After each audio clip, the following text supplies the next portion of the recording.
And we're back with Rings of Power, this time Season 1, Episode 8, finale. The finale of Season 1 of Rings of Power.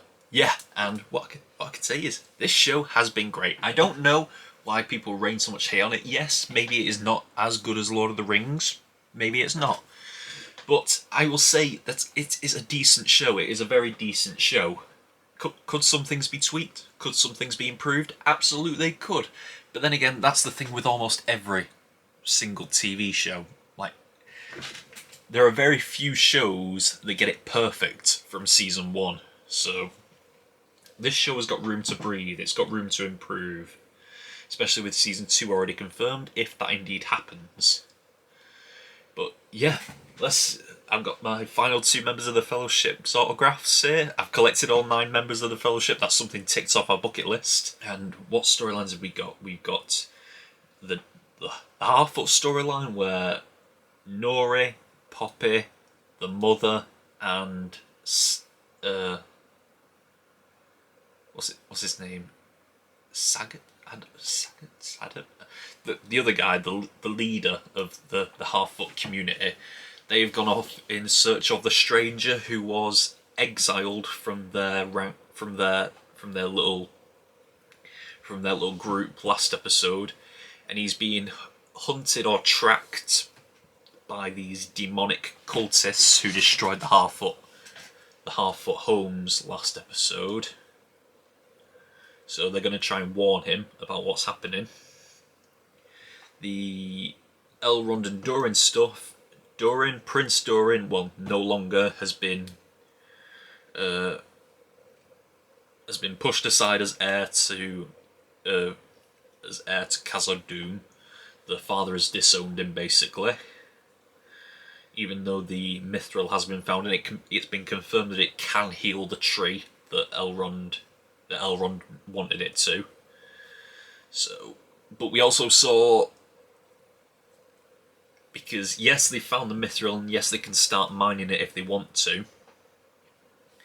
But it's weird how this show is It's funny how this show is presenting it to us, because it's showing us the way. Because, like, obviously, Prince Durin is supposed to be like our protagonist. He's supposed to be and he wants to mine the mithril. So we're like, because he's our protagonist in this, we're supposed to want him to mine the mithril. But then you got the father who doesn't want him to mine the mithril. We're like, boo, let him mine the mithril. But then we know what comes later. They start mining. We know what comes later because we've watched Lord of the Rings. They start mining the mithril. They dig down too deep, and they uncover a Balrog, which eventually destroys everything. Which we also saw last episode. A fucking Balrog. It looked amazing. So, yeah, but Elrond is also on his way back to Lindon, I think, to Gil-galad with a tiny piece of mithril. So hopefully that piece can do something. But who else is on their way back to Lindon is Galadriel and Halbrand after the shit that went down in the Southlands, or should I call it Mordor now? Because Adar has officially renamed, well, I don't know if he's officially renamed it, but the show has officially renamed it from the Southlands to Mordor now. The Númenóreans are on the way back to Númenor after Miriel was blinded, but she promises to come back with more reinforcements. Elendil is not too happy about that because he also thinks that Isildur is dead, which we obviously know is not true. And the people of the Southlands are just trying to relocate to somewhere where they can start again. So yeah, Halbrand and Galadriel are on their way to Lindon, as is Elrond. Hopefully we can have them all meet up again. But yeah, I'm happy. I'm waiting for this finale for so long. So yeah, if you're watching this on YouTube, it was unfortunately only going to be the spoiler review after this. But if you are watching on Patreon, you will get the full-length reaction to Season 1, Episode 8, the finale of Rings of Power, starting right now.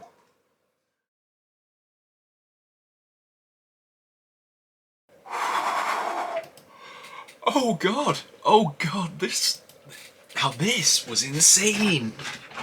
Where do I rank this? Okay. For this show, it's mostly gone every episode better except for the last one, which was just below episode 6, but that's because of the lack of action which episode 6 had. This one is definitely up there with 6 and 7. Is it better than 7? Yes, it's better than 7. It is better than 7. So, does this take second place or does it take first place? I am gonna say this one is first place. I'm gonna be nice. I'm gonna celebrate this finale and put it right at the top. So yeah, this takes first place. So for the show, we've gone from bottom to top. We've gone 1, 2, 3, 4, 5, 7, 6, 8. And episode 7 is only there because of episode 6 just had such good action in it. But this episode, oh my god, the setup for the future was so nicely done. I've been hearing I heard people say that maybe the show didn't land the ending. I think it definitely landed the ending. I was in shock at this ending. Like all season, I've been like on Halbrand's side, but I always thought like his story is like too similar to Aragorn to tell effectively. Like if you wanted to tell a story about a guy who came back from obscurity, came back from exile to become king, like they've done that already in Lord of the Rings, and I feel like you don't. If you were gonna do that story, you should have made it very different to Aragorn. But it was almost like it worked out like it was almost very similar. It was very similar, but yeah, there was definitely a twist at the end of this guy's storyline. Well, this isn't even the end of his storyline. His story is just getting started. But yeah, we'll go with the storylines again. The smallest stuff was the Numenorians. Now, okay, Numenorians. Yeah, just a few couple scenes with the daughter, Elendil's daughter. I can't remember what her name is for the life of me. Give me a second. I think his name is Pharazôn. Pharazôn was talking about the king, Miriel's father, saying that one day soon, black flags are going to fly all over Numenor, which was the scene that was showed later on with the black flags all over Numenor. But I just mistook it for like, because I saw a lot of ships in the harbour, I thought, okay, maybe they're making reinforcements. But no, it was the black flags that they were showing. My mistake. But yeah, he was talking about they're going to have to make a tomb, and they've brought all the smiths up together to forge him a giant tomb, which is going to symbolise immortality. And among them is Aarion or something like that, is Elendil's daughter, and she's using her time to make a sketch of the king for the stonemasons to make statues of him. But during that time, he wakes up, and then he's not lucid. He's talking to her because he thinks she's Miriel, and talking about, and he shows her the Palantir that's up there. I know another thing that's also up there. It's in the shape of a sword, a very iconic sword that we all know. All Lord of the Rings fans know that sword. We know it's up there. We got a glimpse of it earlier in the season when Galadriel was up there with Miriel. We didn't see it here, but we know it's up there. That sword has got to find its way into Elendil's hands, who has also come back to Numenor, so it's fitting him really nicely. Maybe when Elendil goes back to Middle-earth, he's going to take that sword with him, because it's got to then be passed on to Isildur for a split second. It's got to cut the ring off Sauron's hand, and then it's got to go into Aragorn's hand. So yeah, waiting for that sword to make a reappearance. But yeah, Aarion was up there, and she had a look at the Palantir. We don't know what she saw, so that's anyone's guess. That's for next season. That's for next season to worry about. Meanwhile, Miriel is on the ship trying to memorise her way around. It's got to be so hard to go so long in your life with sight and then suddenly go blind. I could not imagine that happening to me. I don't want to imagine that happening to me. I don't want to lose my sight. I have all the respect in the world for blind people who can do that, who can just adjust to life like that. At the end of last episode, I thought maybe he's going to be against against the elves, against Galadriel, against going back to Middle Earth. But yeah, no, here he's just... He's like, if my son died, I'm going to make sure it wasn't for nothing, and I'm going to make sure whoever did this, the ones who are responsible for this, are going to pay for it. He's going to try and ensure a happy ending for all this. I mean, he's not going to get it, but he's going to go down fighting. We know that. But then they arrive back to Numenor with the black flags are all sailing, and the king has died. So yeah, unfortunate, very unfortunate. And the Elrond. I mean, there was no Doran in this episode, none of the dwarves whatsoever. So I was surprised at that. I mean, but last episode was kind of a good ending for them. Yeah, last episode was a good ending for that story, with the cliffhanger showing the Balrog. And the Elrond and Galadriel storylines were combined, so we'll move on to the Nori and Harfoot stuff next. The cultists track the stranger down very, very quickly. And they seem to believe that he's Sauron. They think he's Sauron. And they're loyal followers of him, and they're hoping to help him gain his memory back. I can't keep doing this. I keep doing these reviews where I'm just recapping the episode. I can't do that, because if you've watched this, you've seen the episode. There's no point in me recapping. I've got to give my opinion on this. I think it's beautiful. I think it's all beautiful. The Nori stuff, oh my god. The ending, my emotions were running high. First, I was shocked and didn't believe it really when they said that he was Sauron at first, because I thought, this is a bit weird, because it feels like it was a bit too obvious that he was Sauron after he showed up at the beginning. With the way he showed up, and the end shot of, like, what was it, the second episode or something, when he either the first episode, no, it was the second episode, it was the first episode, the first episode, the ending shot when he showed up, when he was lying in, like, that crater of fire, and it looks like the eye of Sauron. I thought, it's a bit too obvious. He's not Sauron, he's something similar, or rather opposite, should we say, because he eventually came through. He eventually came through for the Harfoots and gave these cultists, I don't know what to call them, he gave them a nasty little surprise when he revealed that he wasn't in fact Sauron. He got his staff as well. He got his new staff. Well, his first staff, I think, and he came through for them. He banished them right quick.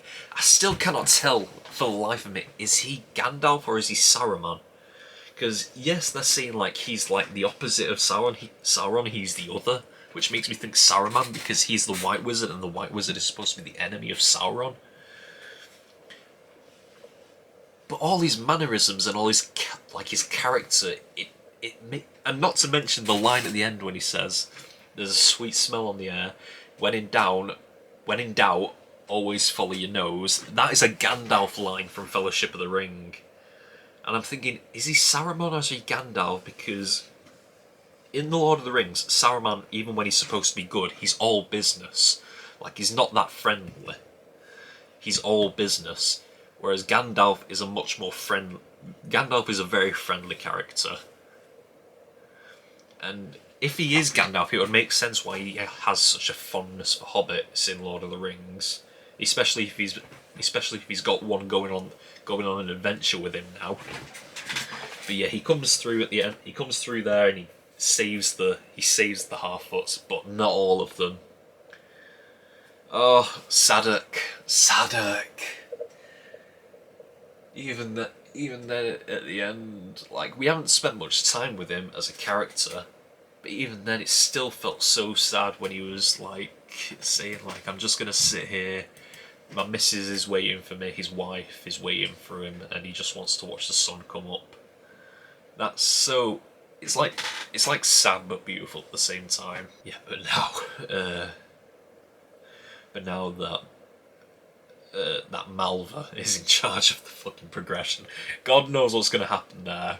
She was reading the map upside down, so yeah, they're gonna have problems with that. But maybe Poppy will step up because it was hinting at that. Maybe Poppy will become the head of the half-foot congregation, should we say? But yeah, the cultists were also saying like he needs to regain his power in the land of Rune, somewhere far off to the east. I thought they were saying Mordor, which it has me thinking maybe it still is, because obviously Mordor is to the east, and they did think he was Sauron, and yeah.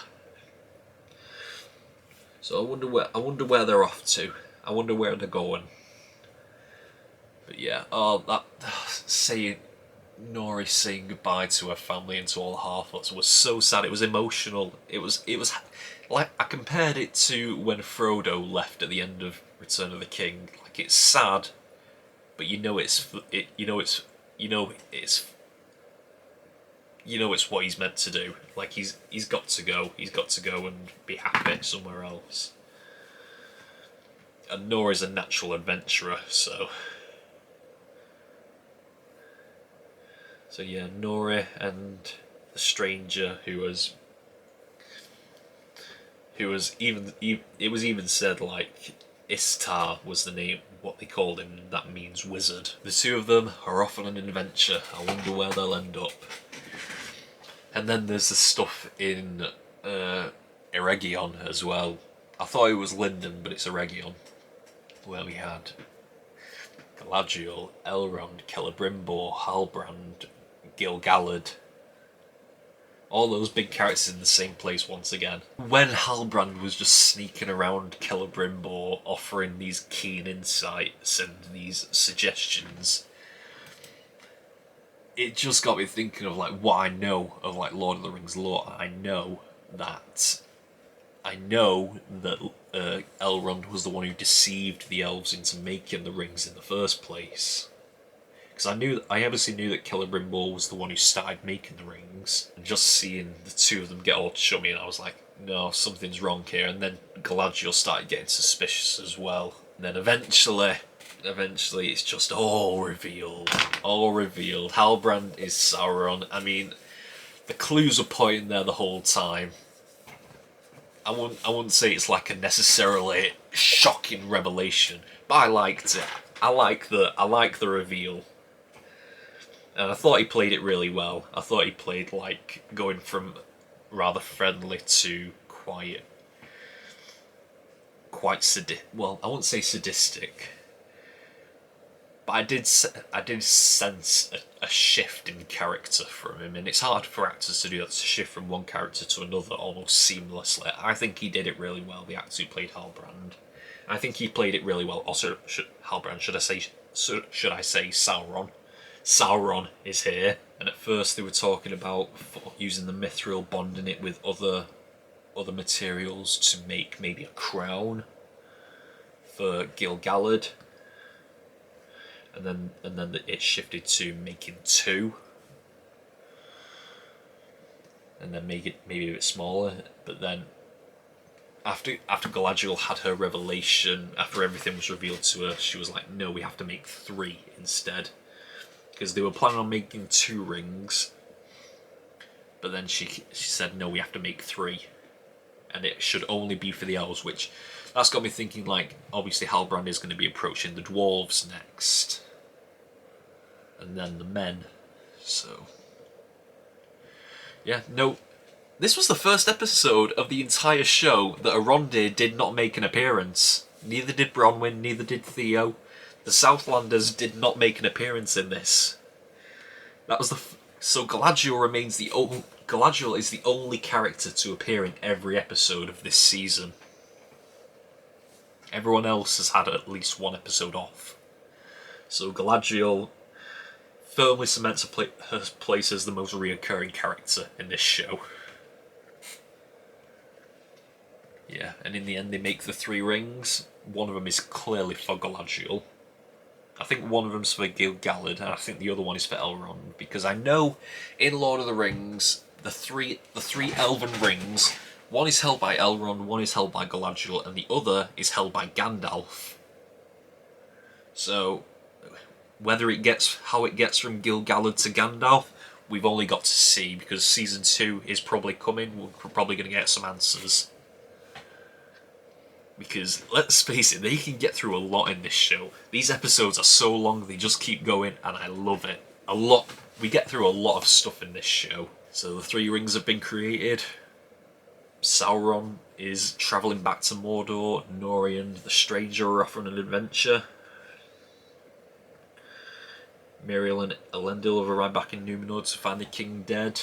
Durin and Disa are plotting to eventually take over for Khazad-dûm. A lot of storylines going on, and I think Elrond is a bit suspicious of Galadriel now because he found the scroll that said that he basically knows that Halbrand is Sauron now. So yeah, I wonder how that's going to affect their friendship. Ooh. Yeah, this show is great. This show is great. I love it slowly coming together. Like it's a slow progression, but I like that at the end of the first season, we're finally getting our rings of power, because we've gone this whole show and we've not had a single ring show up, but now we've got the first rings of power, the first 3 for the elves. Then comes the 7 for the dwarves, then the 9 for the men, and then the 1 ring to rule them all comes later. But he's on his way to Mordor, so I imagine he's probably going to start forging that ring right soon, now that he knows the elven rings have been created. And I love how Halbrand Sauron has deceived Galadriel this whole time. Like, he's not necessarily told her anything false. He's not really lied to her. And she's just been played for a fool this whole time. And then she had to sacrifice her dagger from her brother at the end to start making the rings. And then Elrond had to put the mithril that was given to him by Durin in as well, so they both sacrificed something to make these rings. But yeah, this show is very good. This show is very good. I've not really got many complaints about it. Yeah, I've not got much to complain about with this show. It's very good. Is it Lord of the Rings? No, it's not. It's not the way I feel about Lord of the Rings. But I recognise that it's in the Lord of the Rings universe, but it doesn't make me feel the way that Lord of the Rings did. Like, sadly, I think Lord of the Rings is an art form that has been lost to time, unfortunately. I don't think anything can recreate Lord of the Rings the way it was.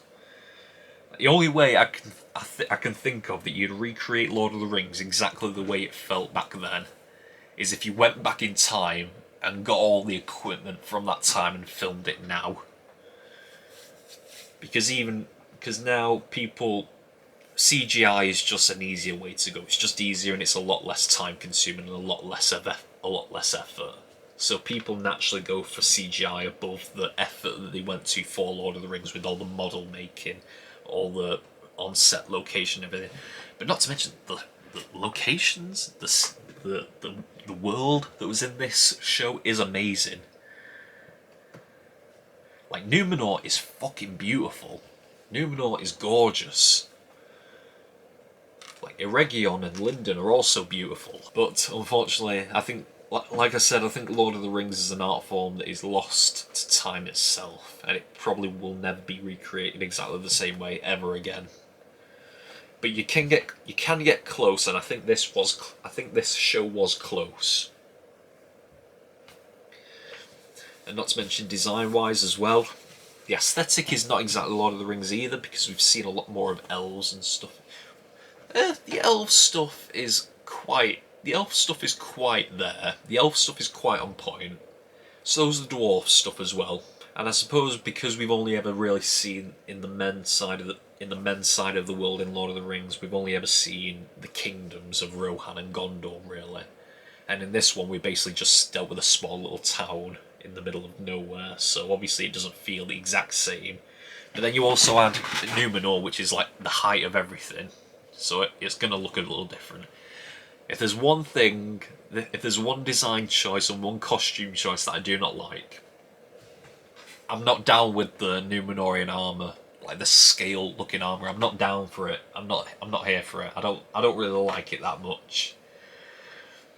I want them to go to how they look in Lord of the Rings, you know, with Gondor and everything. I'm not really down with it because it doesn't look like armor.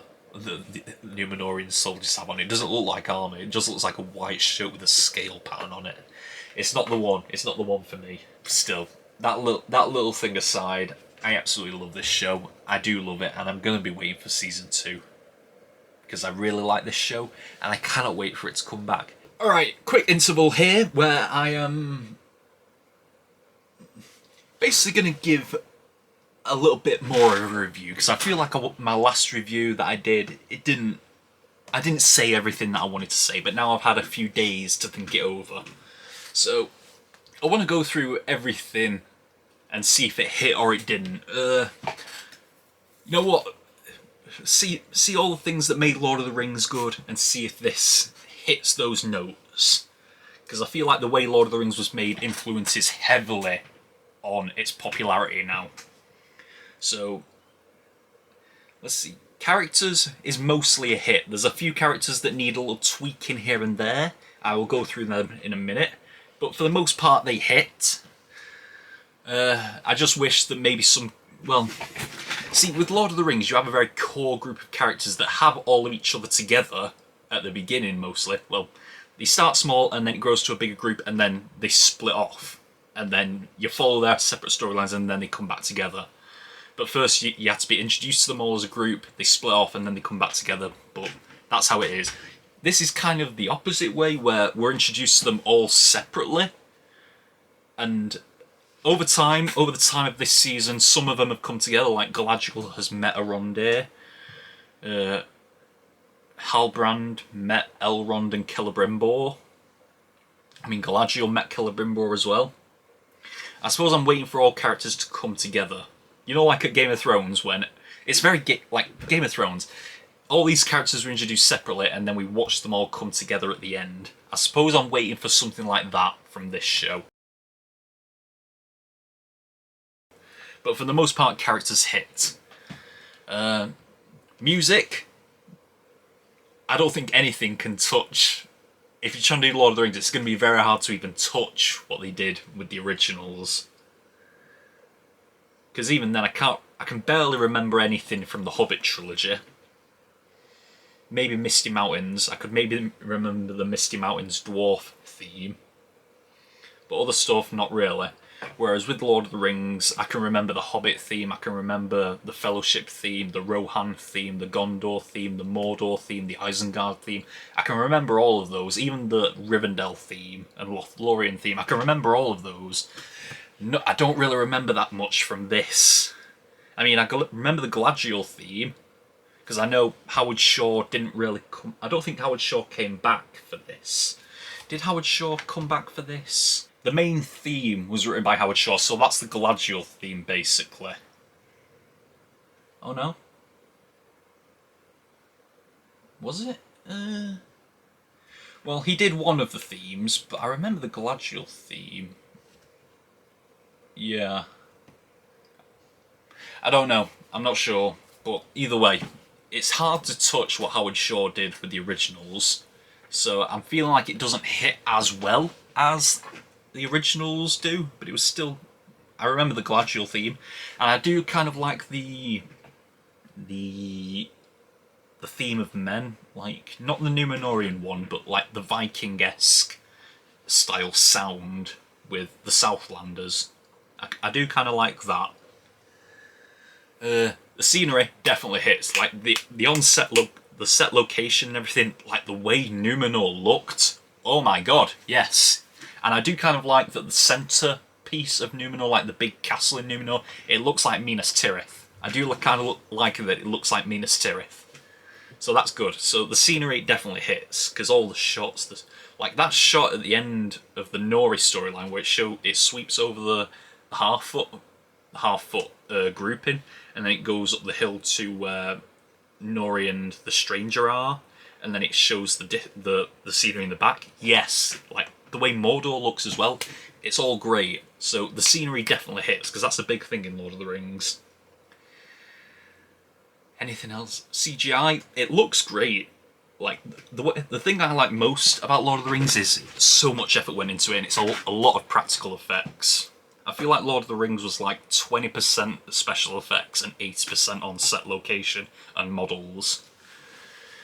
I do feel like there was more CGI in this, but that's just the way the world works now. Like, CGI is just an easier way of doing something special. So I imagine this was like maybe 40% CGI, 60%. So it was more it was 60-40, which is obviously more CGI. But still, the effort is there. When I watched The Hobbit, I can tell that a lot of it is CGI. I can tell like almost all of the on-set location, I can tell that almost all of the scenery, like Erebor, Dol Guldur, I can tell a lot of it is CGI. So, yeah, maybe that's why I didn't like The Hobbit that much. The design of everything, almost everything, is great. The orcs look fantastic. The costumes. Someone's mowing the lawn, but I thought it was a bee because of the buzzing sound. I thought a bee had come in my room, or a wasp. But yeah, the costumes look great. The elves look great. The men look great for the most part. The dwarves look great. The orcs look incredible. Only costumes that I didn't like, really, were the Númenórean designs for their armour, when it's like a scaled t-shirt look. Didn't like that much. I do want to get back to like the silver armour that Gondor, like the way they look in The Last Alliance, at the beginning of The Last Alliance in the Lord of the Rings films. I want to see that. I want to see the elves' armour up as well. So yeah, those things, some of them hit, some of them don't. The action definitely hits. The action is very good. That is one thing that you can do better today than you did back then, because I know that sometimes a lot of the costumes and stuff got away in things in Lord of the Rings. Like maybe the orcs couldn't do as much crazy stuff as they wanted to because of all the prosthetics. I know John Rhys-Davies couldn't do that much because of all his prosthetics. So sometimes the prosthetics and costumes could get in the way a bit back then, but you can do it a lot better now. But the action in this show is incredible.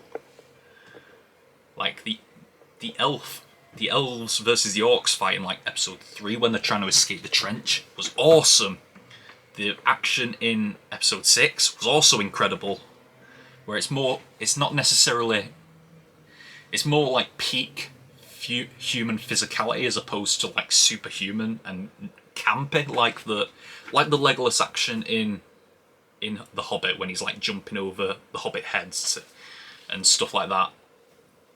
Jumping over the dwarves' heads and stuff in The Hobbit. I'm not necessarily a fan of. And when he's running on a collapsing building in the final Hobbit film, I wasn't really a fan of that.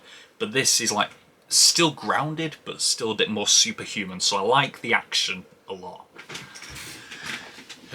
But now let's get into the characters. Galadriel, she's still got a long ways to go from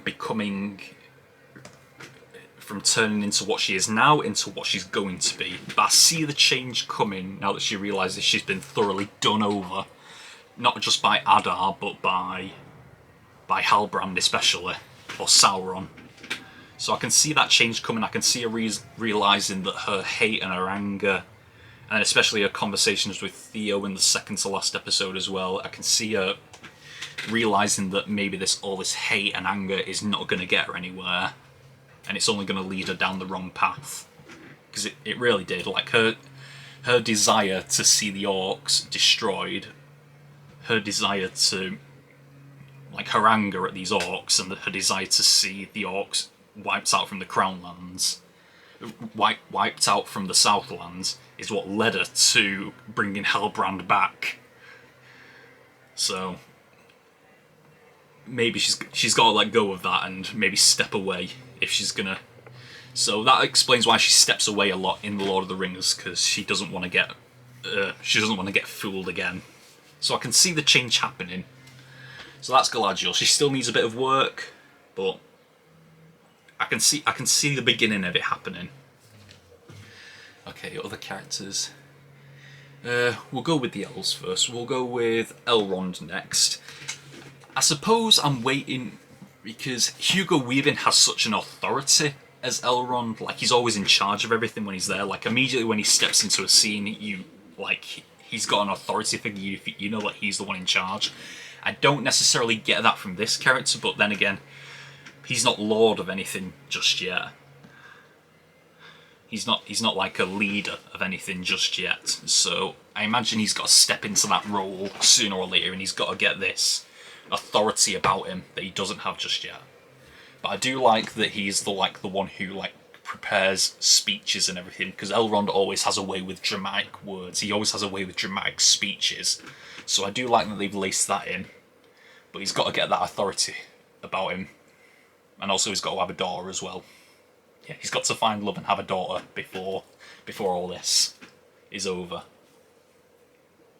But then again, we're at least 3,000 years away from the events of Lord of the Rings. Gil-galad. He was a character I didn't know about before, so I'm not really sure what to think of him. Yeah, I'm not really sure what to say about Gil-galad. I do know he's the Elf King, but what else do I say about him? Because you didn't really see much of him. Yeah. So you also have Celebrimbor as well, who is a character I've only heard about. I never actually saw him, but I've never actually seen or read anything about him. But I do know that he was the one who created the rings in the first place, at least 3 Elven rings. I do know he's part of the Shadow of Mordor games as well, but I never played them. Maybe I should. If I do ever get into gaming, I should play those games. I know they're not necessarily canon, but I do want to play those games. But yeah, all season he's just been intent on creating this, making a name as the greatest Elven Smith master of all time. And yeah, he got played by Halbrand, and even now they're still getting played, I think. Yeah. Maybe Galadriel may think that they're creating these rings because it's their only way to fight back, but yeah, Sauron's just deceiving them all over again that he wants this to happen. So we'll see where that goes. Now on to... You know what, we didn't get... Actually, no, we've got one more elf. Arondir. One more main elf, anyway. We've got Arondir. I can tell he was mainly, the one in place of, a Legolas type character. He's like the Legolas of the show. The badass one who can do cool action and everything. But obviously, he has a bit more of a character development than Legolas did, because mainly Legolas was just there to be the badass and the cool-ass fighter. But Arondir has actually got a bit more character development about him with his relationship with Bronwyn and Theo, becoming a bit of a family man.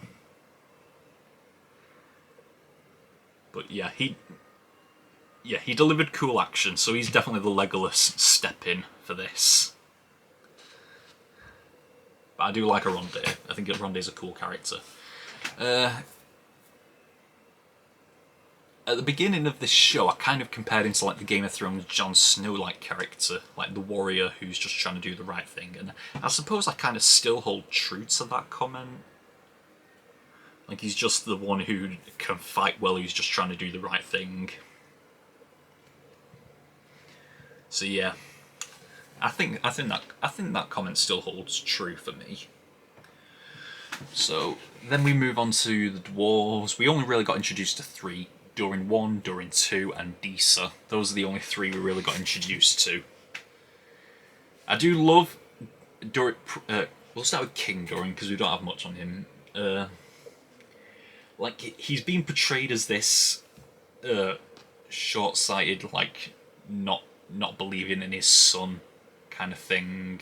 And what Prince Durin said about him is kind of true. He's so kept in his past. He's not willing to make any changes and everything. So it's kind of it does make him look like kind of a bad king, but it's being presented in a way like, obviously because Prince Durin is the one we're supposed to be rooting for, but at the end of the day, and he's going against his father, but at the end of the day, King Durin is right when he's talking about the Mithril. Maybe they shouldn't delve into it. Well, they definitely shouldn't delve into it because we know what's down there. So at the end of the day, he's right, but he's being presented as wrong. And we know Prince Durin is eventually going to dig down into that Mithril, and it's going to cause a lot of problems for what's happening. Disa, not really much to go on her besides the emotional support for Prince Durin.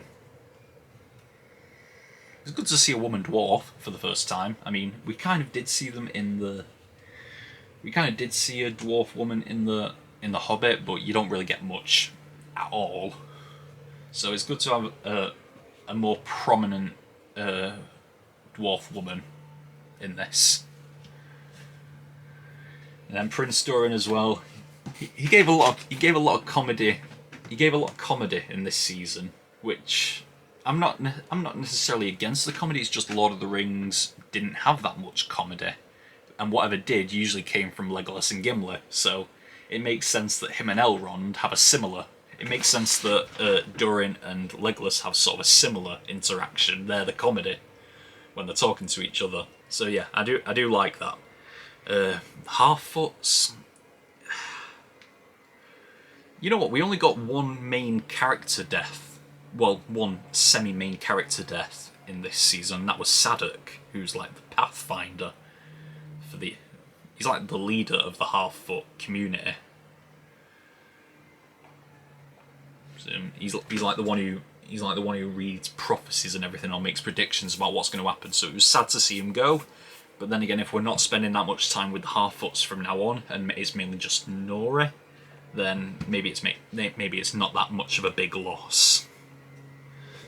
I thought you'd think that if we're spending a lot of time with the Half-Foots in the later seasons, that Sadok would be a big loss. But I think like maybe this was the last we see of the Half-Foots for now,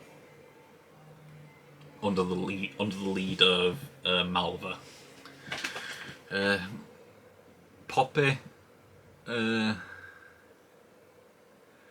she was like the best friend character who like doesn't want to step outside the comfort zone, but is always there to support Nora.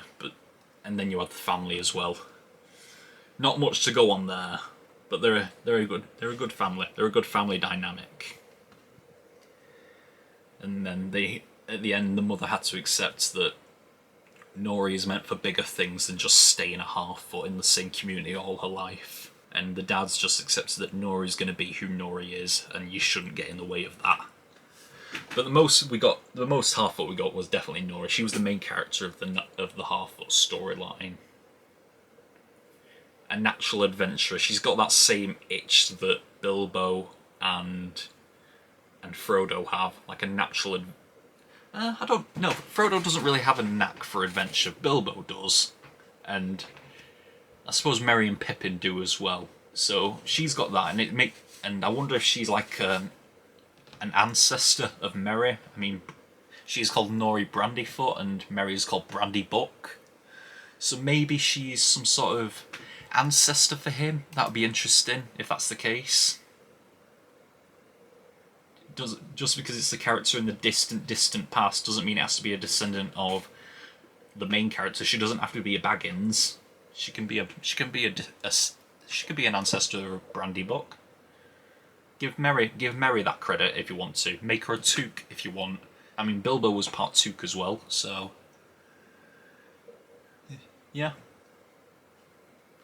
Do that if you will. But yeah, Nori's a decent character. You know what? Because he's part of the Half-Foot storyline, we're going to go with the Stranger as well, who we were led to. We didn't know who he was. He could have been either one of three characters. He was either Sauron, Saruman, or Gandalf.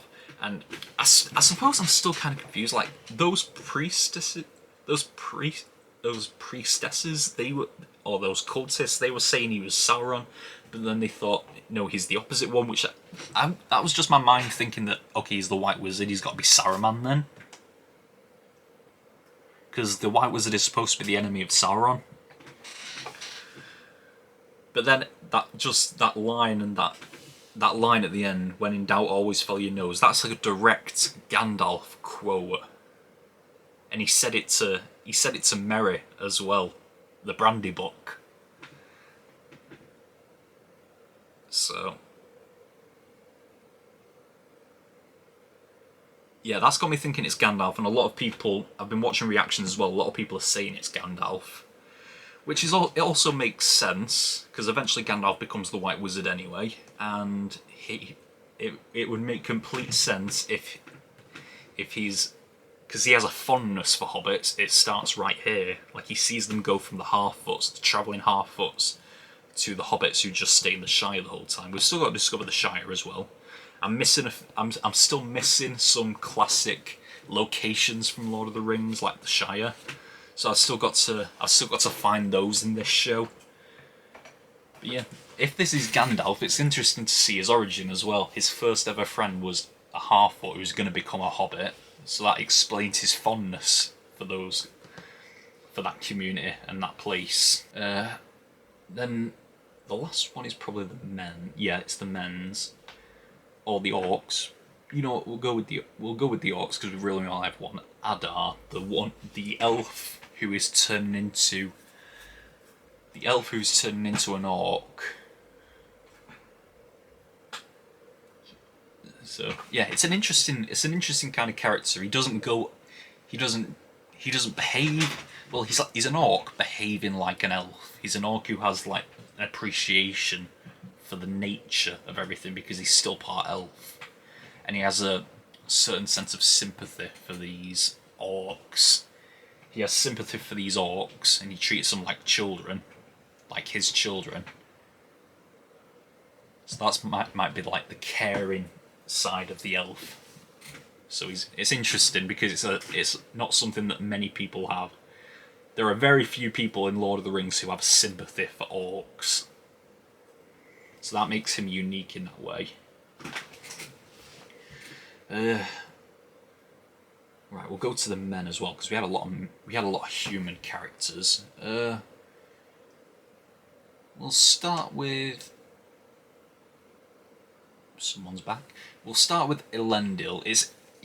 Elendil and Isildur. It's good to get some. It's good to see like these ancestors of Aragorn because we're seeing Aragorn's great grandfather and his father before him. So it's interesting that we get that because to introduce Isildur as well is great because this version of Isildur we've got so much more of him already than we got in Lord of the Rings when he literally just said one word and it turned into a meme. No. Better seeing a bit more of Elendil as well, even though eventually we know he's just gonna. The only scenes he's got in Lord of the Rings is basically just cheering in battle, getting swept aside by Sauron and dying. So yeah, we know a worse fate is waiting those two characters, but it's good to get them here. Then you also have Earion or something like that, which is Elendil's daughter and Isildur's sister, which I never knew that Isildur had a sister. I mean, why would I? I never watched anything. I never read anything besides I never read Lord of the Rings in the first place, so I don't know anything about those characters besides what's shown to us in those films. Miriel as well. Also, Elendil has got to become a king at some point because he's called the king in Lord of the Rings. So does that mean he marries the queen, Miriel? I mean, I did see Miriel and Elendil getting quite close to each other in that last episode. Didn't know Elendil had a daughter, didn't know Isildur had a sister. But it seems she wants to be like a architect kind of character, so I wonder where that comes. Maybe she's the one who designs Minas Tirith just after Numenor. Maybe she's the one who does that. So yeah. Because we saw the start of Mordor here, I want to see the start of all of these places. I want to see the start of the Shire. I want to see the start of Rohan, the start of Gondor. I want to see the start of all that. Maybe we'll get the start of Isengard as well. So yeah, interesting. Yeah, also Muriel as well. Her and Elendil are getting quite close at the end, so maybe they marry each other and that's how he becomes king. Possibly. Because then eventually that'll make Isildur the heir, and then that carries on down to Aragorn. Maybe Elendil is the one who found Gondor in the first place and that's how he becomes king. Who knows?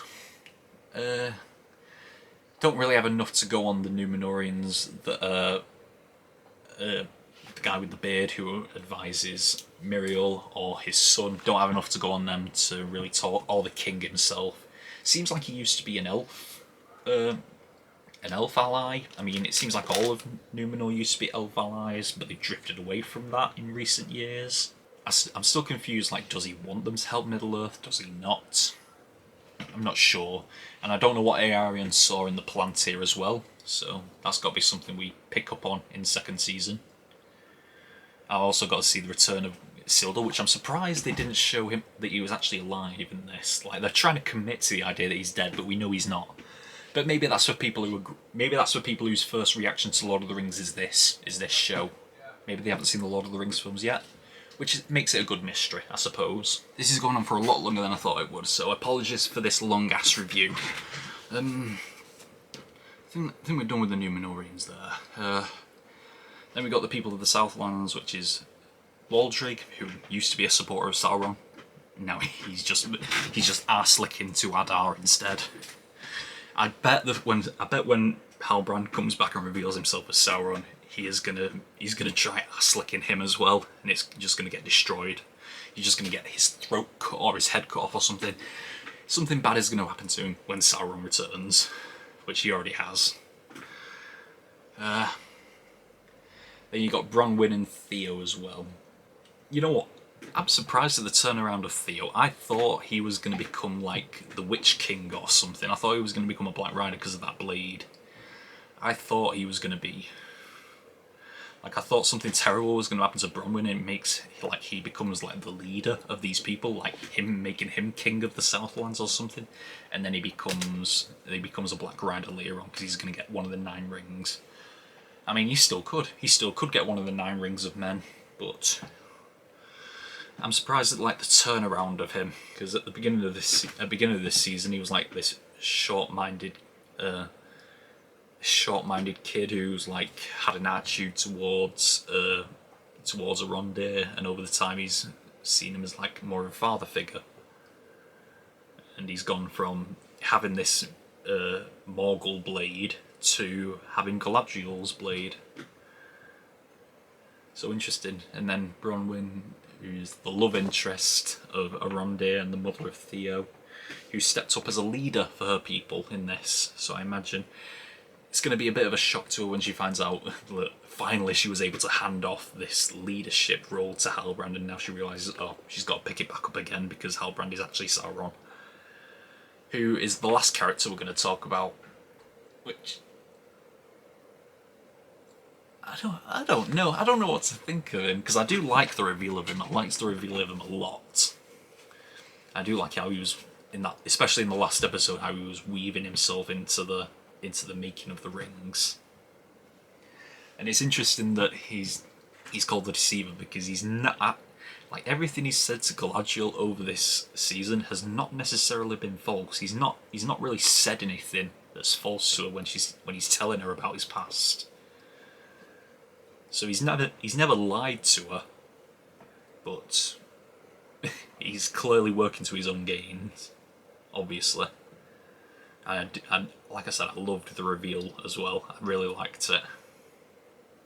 It became obvious when he started snooping around Celebrimbor's workshop. He became a bit pushy when it came to the mithril and the gems to make the rings. Yeah, he inserted himself into the whole process a bit too eagerly for my liking, and from there on it became obvious what he was doing. And yep, it seems that him, just like anyone else, he's not able to resist. In Lord of the Rings, he talks about how Galadriel is like, it's impossible to resist like the beauty of Galadriel, and clearly Sauron is no exception to that because he was taken with her as well. wanted to make her his queen. He even said the line, like, stronger than the foundations of the earth. And I love that I can go back to Lord of the Rings now and retroactively think of, like, when Frodo offers Galadriel the ring and she goes all crazy. Like, when this moment happens in Lord of the Rings, and she says those words, I can just think in my head now, like, she's thinking of that exact moment when she was speaking with him in the vision. When she has to resist. I can think of this moment now when I watch Lord of the Rings, and I like that when you can retroactively improve on a moment in Lord of the Rings. Like when you see a character going through a moment in the original, and you get a prequel that like explains that moment. So now in Lord of the Rings, when I watch that moment, I can think of this moment in this episode, and know that that's what she's thinking of. But yeah, I suppose I'm waiting to see him in his full Sauron glory, the way he looks at the beginning of Lord of the Rings, because we saw a silhouette of it at the beginning of this season. I suppose I'm waiting for that to come true in this show, because I do believe that this show, the final season, is like going to end with like the last alliance of men and elves against the armies of Mordor when the ring gets cut from Sauron's hand. But then again, we've also got to see how the nine rings of men become the Black Riders. So we've got to see that as well. I'm all in on this show. I'm ready to see all this history, because you've got over 3,000 years of history to put into one show. You've got a lot of content there to go through. But I'm all in for this show, and this is the end of my long-ass review, so let me just get back to the video. But that is all we've got for this episode and this season of Rings of Power. And yeah, that's all we've got. Until next time, we are over and out.